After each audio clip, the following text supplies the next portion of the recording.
আরে কি করছিস? কান্নাকাটি করে আমার এত কষ্ট করে নেওয়া মেকআপ নষ্ট করিস না, ফ্রিতে সাজিয়ে দিয়েছি। কেটে কেটে তা নষ্ট করলে টাকা দিতে হবে, বলে দিলাম কিন্তু। জিহাদ সাহেব হেসে দিলেন, আরবিকে বুকে থেকে তুলে নিলেন, মেয়ের কপালে চুমু খেয়ে বললেন, কোনো কান্নাকাটি করা যাবে না। তোমার জীবনের সবচেয়ে গুরুত্বপূর্ণ একটা দিন এগুলো, মন ভরে উপভোগ করবে। দিন শেষে এগুলোই সুন্দর কিছু স্মৃতি হয়ে থাকবে। আরবির চোখের কোণে জমে থাকা জলটুকু মুছে নিল, তারপর লিপি বেগমের কাছে গেল, মাকে গিয়ে জড়িয়ে ধরল। লিপি বেগম অবাক হলেন, তবে কিছু বললেন না। তিনিও আরবির মাথায় হাত বুলিয়ে দিয়ে আদর করে দিলেন। আরবি যেন এতটুকুতেই খুশিতে পাগল প্রায় হয়ে গিয়েছে। এদিকে ফাহিম হাতের ঘড়িতে সময় দেখে সবাইকে তাড়া দিতে লাগলো। আর দাঁড়িয়ে থেকো না, জলদি চলো, না হলে লেট হয়ে যাবে। চলো চলো, নিচে গাড়ি দাঁড়িয়ে সেই কখন থেকে। গাড়ি এসে পৌঁছালো সুসজ্জিত ঝলমলে একটা বিল্ডিং এর সামনে। সবাই গাড়ি থেকে নেমে দাঁড়ালো। ফাহিম এসে আরবিকে গাড়ি থেকে নামতে সাহায্য করছে। আরবি কমিউনিটি সেন্টারের গেটের সামনে একটা বিশাল বোর্ড দ্বারা করানো দেখলো, সেখানে লেখা আজ জায়ান আরবির হলুদ ছোঁয়া। কমিউনিটি সেন্টারের ভিতরে প্রবেশ করলো সবাই। প্রায় সংখ্যক মেহমান এসে পড়েছে। জায়ানরা এখনো আসেনি, তাদের একটু দেরি হবে। ফাহিম আলিফাকে একটা রুম দেখিয়ে দিয়ে বলে আরবিকে নিয়ে ওখানে অপেক্ষা করতে। জায়ান ওরা আসলেই যেন বের হয়। আলিফা আরবিকে নিয়ে রুম থেকে সেই রুমে চলে গেল। বিছানায় বসে হাঁসফাঁস করছে আরবি। সেই যে সকাল থেকে বুকটা ধুকপুক করা শুরু করেছে তো করেছে, থামাথামি নামগন্ধ নেই। হাত পা ঘেমে যাচ্ছে বারবার। এখানে আসা অবধি কত গ্লাস পানি খেয়ে নিয়েছে আরবি, তাও যেন বারবার গলা শুকিয়ে যাচ্ছে। আলিফাটা সেই যে ওয়াশরুমে গিয়েছে, আসার নামগন্ধ নেই। হঠাৎ বাইরে থেকে শোরগোলের আওয়াজ ভেসে আসলো। আরবি বুঝলো জায়ানরা এসে পড়েছে। বুকের মাঝে এইবার কামড়ে ধরলো যেন। ইস, কিরকম সুখময় যেন এই যন্ত্রণা। আরবি শক্ত হয়ে বসে রইল। আরবির ভাবনার মাঝেই হঠাৎ আরবির ফোন বেজে উঠলো। আরবি ব্যাগ থেকে ফোন বের করে দেখে জায়ান নামে সেভ করার নাম্বার থেকে কল আসছে। কলিজাটা ছ্যাদ করে উঠলো। এই লোক এখানে এসেও কেন কল করছে ওকে? এখন আরবি কথা বলবে কিভাবে? ওর গলা দিয়ে তো কথাই বের হবে না। যে অবস্থা ওর, আকাশ সম চিন্তার মাঝেই প্রথমবার কলটা ধরতে পারলো না আরবি। দ্বিতীয়বার ফোন বেজে উঠতেই আরবি কাপা হাতে ফোন রিসিভ করে ধরলো। কাপা গলায় নিজের আগেই সালাম দিল। ওপাশ থেকে জায়ান সালামের জবাব দিয়ে নরম গলায় বলে, ফিলিং নার্ভাস? আরবি সময় নিয়ে উত্তর দিল, আমিও নার্ভাস। অবাক হলো আরবি, জায়ান ছেলে হয়েও নার্ভাস হচ্ছে। এমন একটা কথা আরবি হাসবেই নাকি জায়ানকে সান্ত্বনা দিবে ভেবে পেল না। ওপাশ থেকে জায়ানের শান্ত কণ্ঠ, ছেলে হয়েও আমি কেন নার্ভাস জিজ্ঞেস করবে না? আরবি মিনমিন করে বলল, কেন? তোমার জন্য। অবাক আরবি, আমার জন্য? হ্যাঁ। আমি কি করেছি? বলো, একটু পর আমার সাথে কি কি করবে? এই যে তুমি এখন সুন্দরভাবে সেজেছো, নিশ্চয়ই তোমাকে একেবারে হলুদ পরি লাগছে। এখন তোমাকে এই রূপে দেখবো একটু পর আমি, তখন আমার কি হবে ভাবতে পারছো তুমি? আমি পাগল না হয়ে যাই, মাথা টাথা খারাপ হয়ে যাবে আমার। পরে সবার সামনে কন্ট্রোললেস হয়ে তোমাকে চুমু টুমু খেয়ে না বুঝি, পরে তুমি আর কালকে বাসরাতে আমার কাছে আসবে না। আর তখন আমি কি করব বলো তো? কত নার্ভাস আমি জানো তোমার এসব ভেবে। চিন্তায় আমি শেষ হয়ে যাচ্ছি। আরবি হাও হয়ে গিয়েছে। ও আরো কত কি ভাবলো, কিন্তু জায়ান ওর সবকিছু উল্টে পাল্টে দিয়ে কি সব উল্টাপাল্টা কথা বলছে। খামোখা কি আর আরবি লোকটাকে অসভ্য উপাধি দিয়েছে? ওর ভাবনার মাঝে ফোনের ওপাশ থেকে জায়ানের অস্থির কণ্ঠস্বর ভেসে আসলো, আরবি কথা বলছো না কেন? আমার কষ্টটা অনুভব করো, আমি কতটা চিন্তিত। কোথায় আমাকে প্রেম প্রেম কথা বলে সান্ত্বনা দিবে, তা না করে চুপ করে আছো। জানো আমি কাল রাতে একটু ঘুমাতে পারিনি, জেগে জেগে তোমায় নিয়ে কত কি করেছি, তোমাকে কত যে আদর করেছি। কালকের দিনটা আসছে না কেন? এত দেরি কেন লাগছে? এসব হলুদের ফাংশন খেয়ে আবিষ্কার করেছে, তাই গুলি করে মেরে ফেলতে ইচ্ছে করছে। কোনো হলুদ টলুদের অনুষ্ঠান না করে ডিরেক্ট বিয়ে করে নিবে, এতেই না আমার মতো অস্থির মানুষ শান্ত হবে। এসব অপেক্ষা ভালো লাগে না। আমি তো অনেক বেশি অস্থির। কাল না জানি কবুল বলেই ডিরেক্ট বাসর ঘরে নিয়ে ঢুকে চুমু খেয়ে বসি। জাইনের এইসব ভয়ঙ্কর কথাবার্তা সহ্য করতে না পেরে আরবি চেঁচিয়ে উঠল। বন্ধ করুন আপনার এসব অসভ্য কথাবার্তা। তুই তো আমার কথা শুনলেই। জাইনের কথা পুরোটা শোনার আগেই আরবি ফোন কেটে দিল। লজ্জায় পুরো শরীর গরম হয়ে গিয়েছে আরবির। সারা শরীর লজ্জায় ভয়াবহ ভাবে কাঁপছে। এমনিতে তো অন্য কারো সামনে বোম মারলেও সহজে কথা বের হয় না, আর ওর কাছে আসলেই যেন তার টনিক মেশিন অবিরাম চলতে শুরু করে, কোনো বাধা নিষেধ নেই। এমন এক নির্লজ্জ লোকের সাথে আরবি থাকবে কিভাবে? এসব ভয়ঙ্কর কথাবার্তা যে কেউ এমন অনায়াসে বলতে পারে কোশমিন কালেও ভাবেনি, আর সেটা যে ওর কপালে এসে জুটবে। আরবি বিড়বিড় করলো, অসভ্য ঠোঁটকাটা লোক, লাগাম নেই লোকটার, একদমই নেই। আরবি দু হাতে মুখ ঢেকে ফেললো। ভীষণ গরম হয়ে আছে সারা মুখশ্রী আরবির। লজ্জায় চোখ ভিজে উঠেছে আরবির। জাইনের সেই উল্টাপাল্টা কথা শুনে আরবি ধ্যান মেরে বসে রইল কতক্ষণ। তারপর কিছু একটা ভেবে জাইনকে মেসেজ করলো, আমি এখানে আসলে প্লিজ এমন কিছু করবেন না যাতে আমি মানুষের সামনে লজ্জায় পড়ি। প্লিজ একটু বুঝুন, আমি একটা মেয়ে। আপনি এমন করলে আমার কি পরিমাণ লজ্জা লাগে আপনি বুঝতে পারবেন না। আপনি এমন করবেন না, প্রমিস করুন। আর যদি করেন তাহলে আমি আমার সাজসজ্জা সব নষ্ট করে ফেলবো, তখন দেখবো আপনি কি করেন। মেসেজটা সেন্ড করেই লম্বা শ্বাস ফেললো আরবি। যদি এইবার লোকটার একটু মতিগতি ঠিক হয়।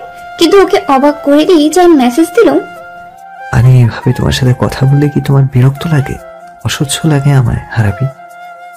আরবি মেসেজটা পড়ে থমকে গেল। ঠিক কি বলবে ও ভাষা খুঁজে পেল না। ওর জাইনকে কোনো কালই বিরক্ত বা অসহ্য লাগে না, বরং লোকটার পাগলামিগুলো ওর ভালো লাগে। সব মেয়েরাই এমন একটা স্বামী চায় যারা নাকি তাদের স্ত্রীদের জন্য পাগল থাকে, শত শত পাগলামি করে, তার কেয়ার করে, ভালোবাসে। আর আরবি তো ভাগ্য করে জাইনকে পেয়েছে, সেখানে লোকটাকে বিরক্ত লাগবে কেন? জাইন যখন ওকে লজ্জা দেওয়ার জন্য দুষ্টু কথা বলে আরবির ভালো লাগে। যখন জাইন আরবির দিকে মুগ্ধ চোখে তাকিয়ে থাকায় তখন আরবির ভালো লাগে। মোট কথা গোটা জাইনকেই তার ভালো লাগে। বিগত 14-15 দিনের মাঝে জাইনের সাথে অনেকবার দেখা হয়েছে আরবির। দুজনে একসাথে টাইম স্পেন্ড করেছে। তখন জাইন আরবির অনেক খেয়াল রাখতো। একবার আরবি রাস্তায় ইটের পা বেজে পড়ে যেতে নিয়েছিল, জাইনের কারণে বেঁচে গিয়েছিল, তবে পায়ের একটু ব্যথা পেয়েছিল। ওর ওই একটুখানি ব্যথার জন্য লোকটার কত শত পাগলামি, যেন ব্যথাটা ও না জাইন পেয়েছে।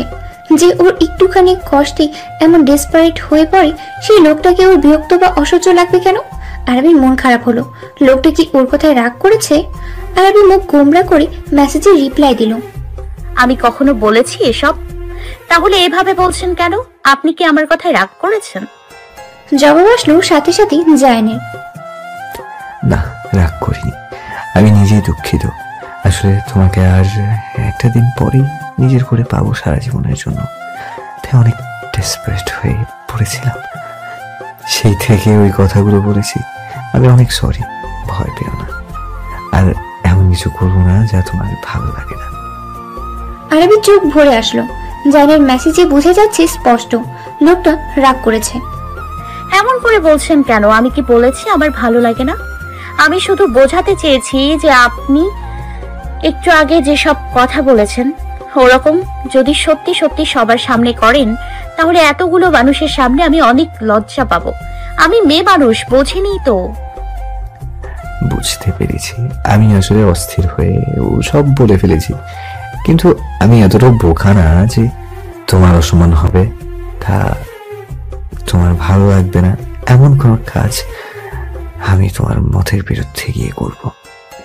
জায়ান শাখওয়াত এতটাও খারাপ মানুষ না। রাগ করে কথা বলছেন কেন? রাগ করবে না। আচ্ছা, আমি সরি।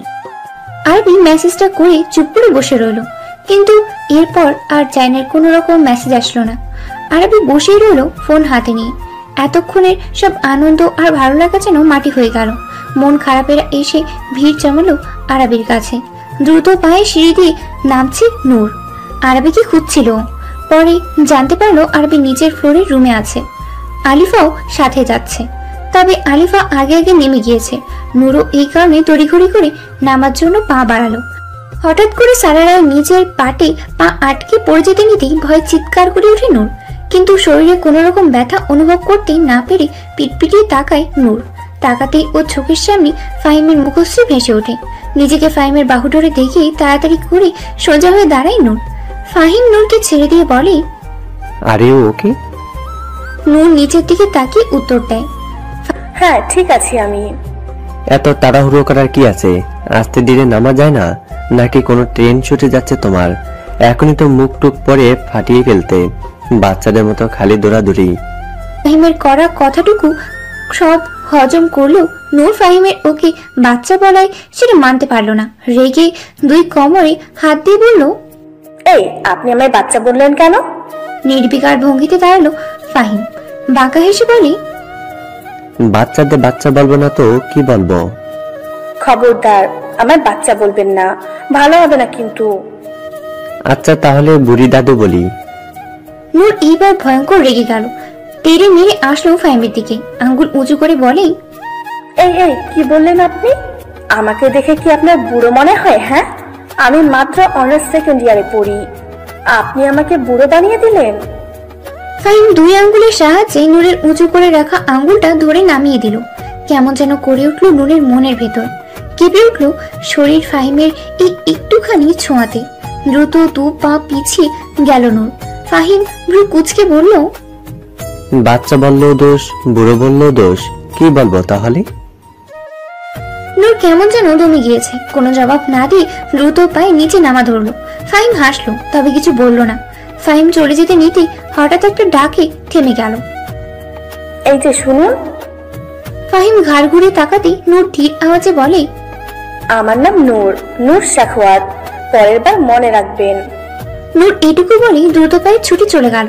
ফাহিম নূরের যাওয়ার পানে তাকিয়ে হেসে দিল। মেয়েটা এত বড় দেখলে বোঝাই যায় না, স্বভাবও কেমন ছটফটে বাচ্চাদের মতো। ফাহিম বিড়বিড় করলো, নূর। নূর আর আলিফা আরো কয়েকজন মেয়ে মিলে আরাবিকে নিতে রুমে প্রবেশ করলো। নূর গিয়ে চাপটে ধরলো আরাবিকে। আরাবি মলিন হাসলো। নূর ছটফটে কণ্ঠে বলে, ইস ভাবি কি সুন্দর লাগছে তোমাকে, আমি তো পুরো ফিদা। আরাবি মিষ্টি করে হাসলো। নূরের গালে হাত দিয়ে বলে, তোমাকেও সুন্দর লাগছে, একেবারে পুতুলের মতো। আলিফা ভ্রু কুচকে তাকিয়ে নূরের দিকে, তবে নূরকে উদ্দেশ্য করে বলে, নূর আরাবির মাথার উপর যে ওড়না ধরতে হবে সেটা ওই ব্যাগটায় আছে, বের করো তো। নূর আচ্ছা আপু বলে চলে গেল। আলিফা দ্রুত পায়ে এগিয়ে এসে আরাবিকে ফিসফিস করে জিজ্ঞাসা করলো, আরাবি কি হয়েছে তোর? মন খারাপ কেন? এই একটু আগেই তো ভালো ছিলি। আরাবি নিজের মন খারাপ লুকানোর চেষ্টা করতে লাগলো। কথা ঘুরানোর জন্য বলে, কোথায় গিয়েছিলি? আমি এখানে একা বসে থেকে কি বোর হচ্ছিলাম। আলিফা জিভে কামড় দিয়ে বলল, ইস, আমি ভুলে গিয়েছিলাম। ওয়াশরুম থেকে বের হয়ে শুনতে পেলাম জায়ান ভাইয়েরা এসে পড়েছে, তাই সেই দিকে ছুট লাগিয়েছি। জায়ান ভাইকে যা লাগছে না, তুই দেখলে পাগল হয়ে যাবে। আরাবি হালকা হাসলো আলিফার কথায়, তবে কিছু বলল না। এরপর নূর ওড়না দিয়ে আসতেই সবাই আরাবিকে নিয়ে যাওয়ার জন্য তৈরি হলো। মিউজিক বক্সে জোরে সোরে গান বাজছে, তার সাথে সাথে তাল মিলিয়ে আরাবির অনেক আলিফা, নূর ও আছে, সাথে রয়েছে আরো মেয়েরা, আরাবির কাজিন আর জাইনের কাজিনেরা। আরাবির সেন্টারে প্রবেশ করতেই চারপাশ থেকে ফুল ছিটাতে লাগলো সবাই। তবে আরাবির নজর স্টেজের উপরে রাখা চেয়ারে চোখ বন্ধ করে বসে থাকা মানুষটার উপর। সাদা পাঞ্জাবি, পায়জামা, উপরে নীল কোটি পরিহিত জায়ানকে কি সুদর্শন যে লাগছে আরাবি বলে বোঝাতে পারবে না। আরাবি আর জায়ানের ড্রেসও সেম সেম। আরাবির হলুদ লেহেঙ্গায় নীল রঙের স্টোন, জারি সুতো আর সিকোয়েন্সের কাজ করা। সেই হিসেবে জায়ানও এরকম ড্রেস আপ করেছে। আরাবি যেন চোখ সরাতেই পাচ্ছে না, অথচ দেখো লোকটা কিভাবে চোখ বন্ধ করে বসে আছে। যার জন্য এত সাজসজ্জা, এত কিছু করলো আরাবি, সেই তো ফিরে তাকাচ্ছে না। চোখ ভিজে উঠতে চাইলো আরাবি, তাও নিজেকে সামনে নিল। আরাবিকে স্টেজের কাছাকাছি আসতে দেখে ইফতি জায়ানকে উদ্দেশ্য করে বলে, ভাই, ভাবি এসে পড়েছে, এরকম করছো কেন? একটু আগেই না তুমি ভাবিকে দেখার জন্য পাগল হয়ে গিয়েছিলে, এখন এমন করছো কেন? যাও ভাবিকে হেল্প করো স্টেজে ওঠার জন্য। জায়ানের কোনো হেলদোল দেখা গেল না। ইফতি এইবার জায়ানের বাহুতে হালকা ধাক্কা দিয়ে বলে, ভাই উঠো না, ভাবিকে হেল্প করো, যাও। জায়ান চোখ মেলে তাকালো ইফতির দিকে। ইফতি জায়ানের চোখ দেখে অবাক হয়ে গেল। চোখ জোড়া লাল টকটকে হয়ে আছে জায়ানের। ইফতি ভাবলো জায়ান কি কোনো কারণে রেগে আছে, কিন্তু কেন? একটু আগেও তো জায়ান স্বাভাবিক ছিল। ইফতি অস্থির গলায় বলে, ভাই কি হয়েছে তোমার, এমন দেখাচ্ছে কেন তোমাকে? জায়ান কপালে আঙ্গুল ঘষে বলে, নাথিং সিরিয়াস, জাস্ট একটু হেডেক হচ্ছে লাউড স্পিকারের জন্য। কফি খাবে ভাই? না দরকার নেই, আমি ঠিক আছি। ইফতি কিছুই বলল না, তবে ভিতরে ভিতরে বেশ চিন্তা হচ্ছে ওর ভাইয়ের জন্য। দীর্ঘশ্বাস ফেলল আরবি। এদিকে জায়ান গম্ভীর মুখশ্রী নিয়ে এগিয়ে গেল স্টেজের সামনে। আরবি তাকালো জায়ানের দিকে। লোকটার দৃষ্টি অন্যদিকে, একবারও ভুলেও তাকাচ্ছে না আরবির দিকে জায়ান। আরবি বহু কষ্টে নিজের কান্না ধরে রেখেছে। জায়ান হাত বাড়িয়ে দাঁড়িয়ে আছে। আরবি ওর হাত ধরছে না দেখে জায়ান এবার তাতে দাঁত চেপে বলল, হাত ধরছো না কেন? চমকে উঠলো আরবি। জায়ানের কণ্ঠে যেন রাগ ঝরে পড়ছে। এত রাগ লোকটার! আরবি কাপা হাতটা জায়ানের হাতে রাখলো। জায়ান বেশ শক্তভাবে ধরেছে আরবির হাত। তারপর আরবিকে প্রায় টেনে উঠালো স্টেজে। বেশ ব্যথা পেল আরবি হাতে, তাও কিছু বলল না। জায়ান আরবিকে নিয়ে স্টেজে বসিয়ে দিল। ক্যামেরাম্যান তাদের ছবি তুলছে, সে বলছে। আরবি জোরপূর্বক হাসলো, তবে জায়ান সেই যে গম্ভীর মুখ নিয়ে বসে একটুও হাসলো না। ইফতি বলে ওঠে, আমার ভাই এমনি, আপনি ছবি তুলুন। ক্যামেরাম্যান বেশ কয়েকটা এইভাবেই ছবি তুললো। এবার বলল তাদের দাঁড়াতে। দুজনেই নানাভাবে পোজ দেওয়ার পদ্ধতি শিখিয়ে দিল। জায়ান এগিয়ে এসে আরবির কোমরে হাত রেখে নিজের কাছে টেনে আনলো। জায়ানের ছোঁয়ায় কেঁপে উঠলো আরবি, তবে জায়ান সোজা সামনে তাকিয়ে। জায়ান আরবিকে নিয়ে নানা রকম পোজ দিচ্ছে ছবি তোলার, তবে আরবির দিকে তাকাচ্ছে না কোনোভাবেই। মুখশ্রী পাথরের মতো শক্ত করে রেখেছে। আরবি আর সহ্য করতে পারলো না, ধরা গলায় বলল, আমাকে কি এতটাই বাজে লাগছে? জবাব নেই জায়ানের। আরবি আবারও বলে, অনেক বাজে লাগছে না? ছাড়ুন আপনি আমায়, সাজসজ্জার কোনো দরকার নেই, সব ধুয়ে মুছে আসি। আরবির কথা শুনে জায়ান চিবিয়ে চিবিয়ে বলে, চুপচাপ এখানে থেকে আমি যেভাবে যা করছি তার সাথে তাল মেলাও, বেশি বাড়াবাড়ি করো না, মাথায় এমনিতেই ঠিক নেই আমার। আরবির কান্না পাচ্ছে প্রচুর, তবে চাইলেও কান্না করতে পারছে না। মূলত ও চাইছে না। আরবি হাঁপানোর মতো করে বলে, এমন করছেন কেন? তাকাচ্ছেন না কেন আমার দিকে? আমি সরি তো, আর কখনো আপনাকে কষ্ট দিয়ে এমন কথা বলবো না। আমি বলেছি তোমাকে সরি বলতে। এভাবে বলবেন না, আমি কষ্ট পাচ্ছি। সেটা আগে ভাবা উচিত ছিল তোমার। জায়ান গম্ভীর গলায় বলল। আরবি নিচু স্বরে বলে, আপনি যে আমার কথা এত কষ্ট পাবেন ভাবিনি আমি। আপনি রাগ করে থাকবেন না। আমাদের জন্য আজ একটা স্পেশাল দিন। আপনি এমন করলে কিভাবে হবে? জায়ান কোনো উত্তর দিল না। আরবি আবার বলে, আমার দিকে কি কোনো দিন আপনি তাকাবেন না? না। সত্যি? জায়ান চুপ। আরবি বলল, বিয়ে ক্যান্সেল করে দেই, আপনি যেহেতু আমার দিকে আর কোনোদিন তাকা। বাকি কথা সম্পূর্ণ করতে পারলো না আরবি, তার আগেই জায়ান থামিয়ে দিল। জায়ানের হাত আরবির কোমরের দুপাশে ছিল। জায়ান আরবির কোমর সজোরে চেপে ধরে, প্রায় এক প্রকার খামচে ধরেছে। আরবি ব্যথায় আর্তনাদ করে উঠল। জায়ান রাগী গলায় বলে, আর একবার এসব ফালতু কথা বললে মেরে ফেলবো একদম। আরবি এইবার নিজের কান্না থামাতে পারল না আর। জায়ানকে সরিয়ে দিল তৎক্ষণাৎ। চলে যেতে নিতেই আলিফা আর নূর জিজ্ঞাসা করলো কোথায় যাচ্ছে ও। আরবি ওয়াশরুমের কথা বলে চলে গেল। কান্না থামাতে না পেরে আরবির মুখে হাত চেপে ধরলো। দ্রুত পায়ে এগিয়ে গেল ওয়াশরুমের দিকে। কেউ ওর কান্নারত মুখশ্রী দেখার আগে ওর এখান থেকে যেতে হবে। ওয়াশরুমের আয়নার সামনে দাঁড়িয়ে কাঁদছে আরবি। ভীষণ খারাপ লাগছে ওর। ও বুঝতে পেরেছে অনেক বড় একটা ভুল করে ফেলেছে ও। এমন একটা মেসেজ দেওয়া ওর উচিত হয়নি। জায়ান এমন কোনো কাজ করবে না যাতে ওর অসম্মান হয়, সেটা ও ভালোভাবেই জানে। কিভাবে যে পারলো আমার একটা মেসেজ করতে। চোখ লাল হয়ে গিয়েছে আরবি। মেকআপ ওয়াটারপ্রুফ হওয়ায় সমস্যা হয়নি কোনো। আরবি টুসু দিয়ে চোখ মুছে হাতে পানি নিয়ে হালকাভাবে চোখে দিল যাতে ওর মেকআপ নষ্ট না হয়। এতে সবাই নানান প্রশ্ন করবে। নিজেকে স্বাভাবিক করে বেরিয়ে আসলো ওয়াশরুম থেকে আরবি। ধীর পায়ে হেঁটে এগিয়ে যেতে লাগলো স্টেজের দিকে। হঠাৎ করে কেউ কে হ্যাচকে টান নিয়ে একটা রুমে ঢুকিয়ে নিল। ভয়ে আতঙ্কে চিৎকার করতে নেবে তার আগেই জায়ান তার শক্তপোক্ত হাত দ্বারা আরবির মুখ চেপে ধরলো। ধীরে বলল, চেঁচাবে না, এটা আমি। জায়ানকে দেখে আরবি চোখ আবারও ভিজে উঠল। ফুপিয়ে উঠলো আরবি। জায়ান দ্রুত হাত ছড়িয়ে নিল আরবির মুখ থেকে। আরবি ফোপাতে ফোপাতে বলে, আমি অনেক সরি, আর করব না। আমার কষ্ট হচ্ছে আপনি এমন করায়, আর করব না তো। আরবি কান্নারত অবস্থায় আরো কিছু বলতে নিবে তার আগেই জায়ান টেনে আরবিকে নিজের বুকের মাঝে নিয়ে আসলো। আরবির মাথায় হাত বুলিয়ে দিতে দিতে নরম গলায় বলে, তোমার সরি বলতে হবে না, আমি সরি। তোমাকে শুধু শুধু এত খাতালাম। কান্না করে তো, আচ্ছা কান্না করে তো এই যে এখন আমি তোমার কাছে আছি। আরবি জায়ানকে দু হাতে জড়িয়ে ধরলো, করুণ গলায় বলে, আর রাগনি? না, আর রেখে নিন। সত্যি? হ্যাঁ, তবে আর কখনো এমন বোকামো করবে না।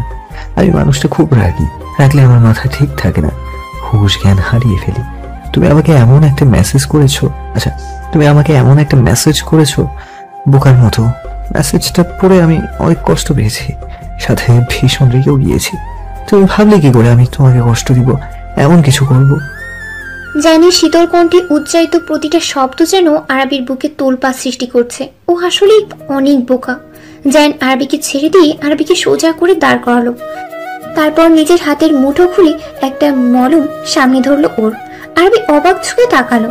জায়ান নরম স্বরে বলল, তখন বিয়ে ক্যান্সেল করে দিবে সময় রেগে গিয়েছিলাম, তাই তোমার কোমর খামচে দিয়েছি। এটা লাগিয়ে নিও, সেরে যাবে। জায়ান উল্টো দিকে ফিরে গেল যাতে আরবির অস্বস্তি না হয়। জায়ান ধীরে বলে, চলবে নাকি আমি চলে যাব? আরবি কাচুমাচু করে বলল, না ঠিক আছে। আরবি লেহেঙ্গার উপরের পাটটা উঠালো, দেখলো জায়ান খামচে ধরায় এক পাশ লাল হয়ে ফুলে উঠেছে, আরেক জায়গায় দেবে গেছে জায়ানের হাতের নখ। আরবি জায়ানের দেওয়া মলমটা লাগিয়ে নিল। তাড়াতাড়ি নিজেকে ঠিকঠাক করে নিয়ে বলল, হয়েছে। জায়ান এইবার দ্রুত আরবির দিকে ফিরে গেল।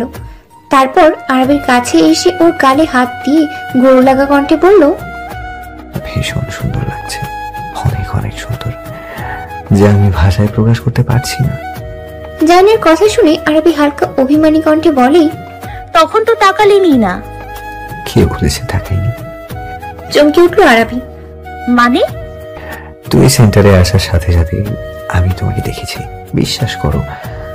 তোমাকে দেখে আমার মাথা কাজ করা বন্ধ করে দিয়েছিল, হ্যাং হয়ে গিয়েছিলাম আমি। নিজেকে নিয়ন্ত্রণ করা বড্ড কঠিন হয়ে পড়েছিল, তাই তো তাড়াতাড়ি করে চেয়ারে বসে চোখ বন্ধ করে বসেছিলাম। কথাগুলো বলে মুচকি হাসলো জায়ান। আরবি মুগ্ধ হয়ে সে হাসি দেখলো। হাসলে কি সুন্দর লাগে লোকটাকে। জায়ান আরবির একটা হাত ওর বুকের বাঁ পাশে রাখলো। আরবি প্রথমে হকচকিয়ে গেলেও পরবর্তীতে জায়ানের হৃদস্পন্দন অনুভব করতে লাগলো। জায়ান নেশালো কণ্ঠে বলে, অনুভব করছো? তোমাকে দেখে আমার হৃদস্পন্দন কতটা তীব্রভাবে করছে। তারপর হুট করে আবার আরবিকে জড়িয়ে ধরে অস্থির গলায় বলে, তোমাকে দেখলে আমি আর আমার মাঝে থাকি না আরবি, নিজের সত্তাকে হারিয়ে ফেলি। আমি আগে এমন ছিলাম না আরবি, তুমি আমায় পাল্টে দিয়েছো, আমি পাল্টে গেছি। আমাকে সবাই ভয় পেলেও আমি শুধু তোমার কাছেই হেল্পলেস। তোমার কাছে আসলে আমি নিজেকে নিয়ন্ত্রণ করতে পারি না। আরবি জায়ানের আবেগঘন প্রতিটা বাক্য শুনে কেঁপে উঠছে। একটা মানুষ ঠিক কতটা ভালোবাসতে পারে কাউকে তা জায়ানকে না দেখলে আরবি জানতো না। আরবি ভীষণ লজ্জাও লাগছে এভাবে জায়ানের বাহু ধরে থাকতে, তাই জায়ানকে ঠেলে সরিয়ে দিল, মাথা নিচু করে নিল লজ্জায়। জায়ান আরবিকে লজ্জা পেতে দেখে ঠোঁট কামড়ে হাসলো।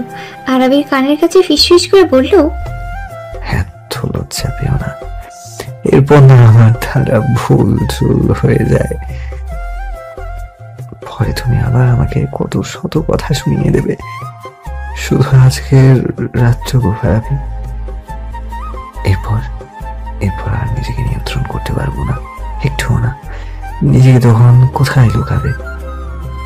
এত লজ্জা পেলেও হবে না, আমি সব লজ্জা ভেঙে দিব। আরবি শ্যামবরের মুখশ্রী যেন জায়ানের লাগামহীন কথাবার্তায় লাল হয়ে গিয়েছে। আরবি দ্রুত উল্টো দিকে ফিরে গেল, লজ্জায় হাঁসফাঁস করে বলে, প্লিজ থামুন না, দোহাই আপনার, আমায় আর লজ্জা দিয়েন না, মরে যাব। জায়ান বাঁকা হাসলো আরবির কথায়। তারপর নিজেকে দ্রুত জেন্টলম্যান রূপে এনে আরবির হাত ধরে বলে, চলো সবাই অপেক্ষায়। অতঃপর জায়ান আরাবি হাসি মুখে অনুষ্ঠানে হাজির হলো। সবাই বেশ খুশি। হলুদের অনুষ্ঠান বেশ আনন্দ উল্লাসে মেতে উঠল। জায়ান আরাবিকে এর মাঝে একটু একটু লজ্জা দিতে বলেনি। তাদের দুষ্টু মিষ্টি খুনছুটি আর সবার আনন্দ উল্লাসের মাধ্যমে হলুদের অনুষ্ঠান শেষ হলো আরাবি আর জায়ানের। অবশেষে কাঙ্ক্ষিত দিনটি এসেই পড়লো। আজ আরাবি আর জায়ানের বিয়ে। বউ সাজে বসে আরাবি। একটু পরেই তাকে জায়ানের কাছে নিয়ে যাওয়া হবে। বাহির থেকে চিৎকার চেঁচিমেচির আওয়াজ আসছে। বরপক্ষ আর কোন পক্ষের মাঝে বরযাত্রী প্রবেশের টাকার জন্য তুমুল ঝগড়া চলছে। জায়ান এসে পড়েছে ওকে নিতে। আরাবিকে নিজের রানী করে নিয়ে যাওয়ার জন্য এসে পড়েছে। আরাবির সারা শরীর কাঁপছে। চিন্তা, অস্থিরতা, ভয়, ভালো লাগা সবচেয়ে একই সাথে ঝেঁকে ধরেছে ওকে। দূর দূর বুক নিয়ে বসে আরাবি। হাত দুটো মেলে ধরলো আরাবি। কি গাঢ় সে রং মেহেদির। কাল জায়ান নিজে ওর নাম লিখে দিয়েছিল আরাবির হাতে। হাতে জায়ানের নামটা দেখে মুচকি হাসলো আরাবি। উঠে দাঁড়ালো আরাবি। আয়নার সামনে গিয়ে নিজেকে আরেকবার পরখ করে নিল। লাল খয়েরি রঙের লেহেঙ্গা, মাথায় সোনালি রঙের ওড়না দেয়া, খোপা করা চুলগুলো লাল সাদা গোলাপ ফুল দিয়ে সুন্দর করে সাজানো, গা ভর্তি স্বর্ণের গহনা আর ব্রাইডাল মেকআপ। একদম পারফেক্ট বউ লাগছে আরাবি। ভীষণ সুন্দর। জায়ান ওকে বউ সাজে দেখে কি রিয়াকশন দিবে ভেবেই লজ্জাতুর হাসলো আরাবি। দু হাতে মুখ ঠেকে নিল। ওই মিয়া, এত কিপটা কেন আপনি? আর বিয়ে তো আপনার না, তাই না? আপনি টাকা না দেওয়ার কে? হ্যাঁ, জায়ান ভাইয়ের টাকা বাহির করুন জলদি। আলিফার কথায় ইফতি চোখ মুখ কুচকে ফেললো। বলল, মিয়া, এই মিয়া টিয়া এসব আবার কি? হ্যাঁ, আর সেম কথা তো আমিও বলতে পারি, তাই না? বিয়ে কি তোমার? তুমি টাকা চাইবে কেন? আলিফা রেগে বলে, বান্ধবীটা আমার, সো আমি টাকা চাইবো না তো কে চাইবে? আইফিয়া, তুমি কিছু বলো, তোমারও তো বোনের বিয়ে। ফিহা নাকচ করে বলে, উফ অলাফি আপু, আমি কথা বললে তোমাকে এনেছি কেন? আমি এত চিল্লাপাল্লা করতে পারবো না, আমার গলা ব্যথা করবে। আমি দাঁড়িয়ে আছি, এটাই অনেক। আলিফা ফিহার কথায় রেগে বলে, ন্যাকা কোথাকার। তারপর ইফতির দিকে তাকিয়ে ফিরে আবার বলে, টাকা না দিলে গেট ছাড়বো না, আর আমার বান্ধবীকেও দিব না। ফিরে যান আপনারা। ইফতি জায়ানের হাত ধরে বলে, হ্যাঁ হ্যাঁ, আমরাও আসবো না, টাকা তো আমি দিব না। এই ভাইয়া, চলো তো তুমি। জায়ান অসহায় হয়ে দুপক্ষে ঝগড়া দেখছে। তার মন যাচ্ছে এক্ষুনি ছুটে আরবের কাছে চলে যেতে। আর ওরা কিনা কি ঝগড়াঝাটি করছে, আর ইফতি গাধারাও বলছে চলে যাবে। এটা মাথা খারাপ নাকি? জায়ান ইফতির থেকে নিজের হাত ছাড়িয়ে নিল। অতঃপর বলল, ইফতি, টাকাটা দিয়ে দে না। আলিফা জায়ানের এহেন কথা শুনে খুশিতে গদগদ হয়ে বলে, দেখেছেন আমাদের দুলা ভাই কত ভালো। ভাইয়া, আপনি টাকা দিন, সবাই প্রবেশ করবে, শুধু আপনার এই ভাইকে বাহিরে ফেলে রাখুন, একে ঢুকতে দিব না আমি।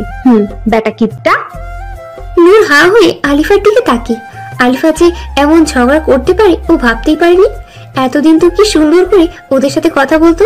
নূর বলে ওঠে, আলিফা আপু, তুমি এমন ঝগড়া করছো কেন? আলিফা এক হাত কোমরে রেখে আরেক হাত দিয়ে ইফতিকে দেখিয়ে নূরকে উদ্দেশ্য করে বলল, আমি ঝগড়া করছি নাকি?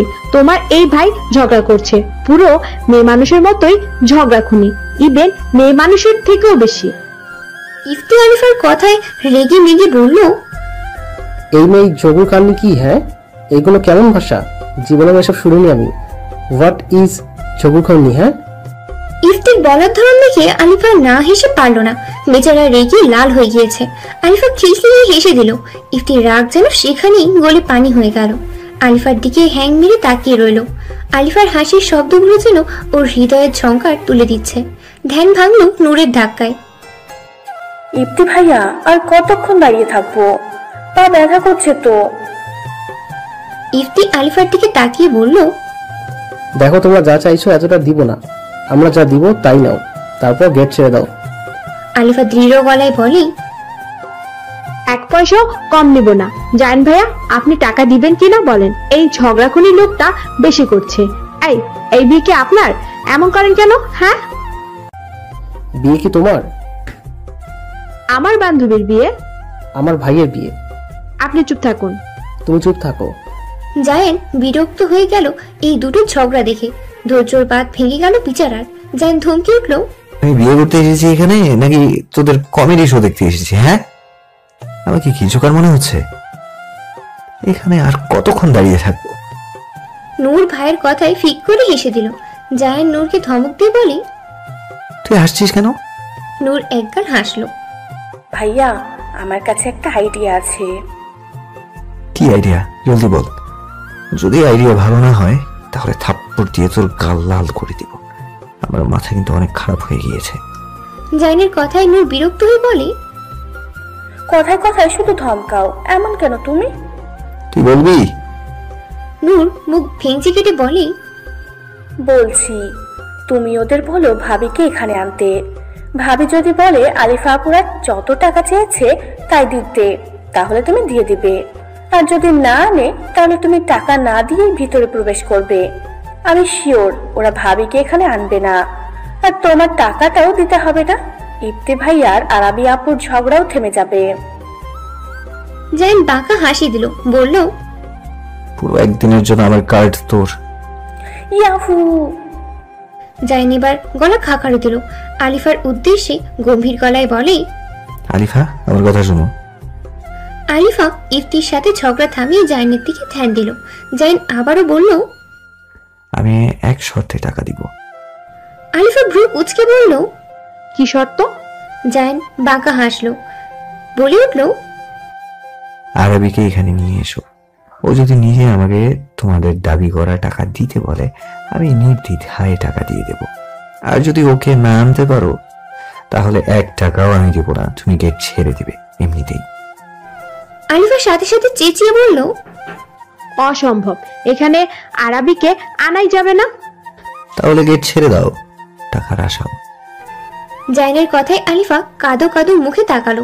ইফতি ফিক করে হেসে দিল। আলিফার শরীর জ্বলে গেল ইফতির হাসিতে। রেগে বলে, এই একদম হাসবেন না, একেবারে দাঁত ভেঙে দিব আপনার। ইফতি হাসতে হাসতে বলে, আমি তো হাসবই, দেখি তুমি কি করো। আলিফা রেগে কিছু বলবে তার আগে জায়ান টান টান হয়ে দাঁড়িয়ে বলল, কি করবে? আরবিকে আনবে নাকি বিনা টাকায় গেট ছাড়বে? আলিফা অগ্নি চোখে ইফতির দিকে তাকিয়ে ধূপধাপ পা ফেলে চলে গেল। ইফতি আলিফাকে চলে যেতে দেখে ভাবুক গলায় বলে, এই মেয়ে কি সত্যি সত্যি ভাবিকে আনতে চলে গেল নাকি? এদিকে জায়ান অস্থির হয়ে দাঁড়িয়ে। আলিফা যে আরবিকে আনতে গিয়েছে তা সে ভালোভাবেই জানে। আরবিকে এখানে দেখতে পাবে ভেবেই মনটা আরো ব্যাকুল হয়ে যাচ্ছে ওর। আরবি যখন নিজের ভাবনায় ব্যস্ত তখন ঠাস করে দরজা খুলে ধূপধাপ পা ফেলে রুমে প্রবেশ করলো আলিফা। চমকে উঠলো আরবি। আলিফা সেদিকে ভ্রুক্ষেপ না করে বলে,